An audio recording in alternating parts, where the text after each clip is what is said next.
అంతఃప్రేరణ దివ్యభాండారం నుండి వస్తుందా? మూలం నుండి వస్తుందా? లేక మరే ఇతర స్థితి నుండైనా వస్తుందా? అనే ప్రశ్న అస్పష్టంగా కనబడుతోంది.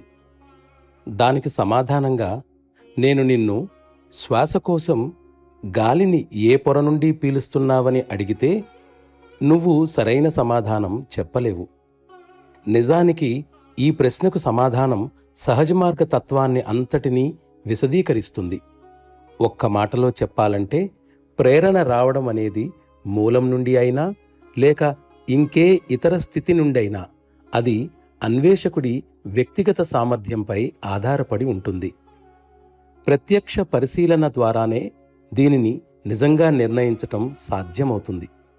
బహుశా వేదాలు దానికి ఏదో కొంత సూచనను ఇస్తాయి, కానీ పండితులు చెప్పిన అనేక వ్యాఖ్యానాలు, భాష్యాలు అసలు విషయాలను ఎంతో జటిలం చేశాయి.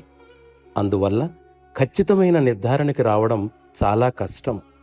అంతిమ పరిష్కారాన్ని ఇంకా కనుక్కోవలసి ఉంది. నిజానికి సమస్యను విజయవంతంగా పరిష్కరించటానికి కావలసినది సాధనాపూర్వక ప్రయత్నంతో కూడిన జీవితం మాత్రమే.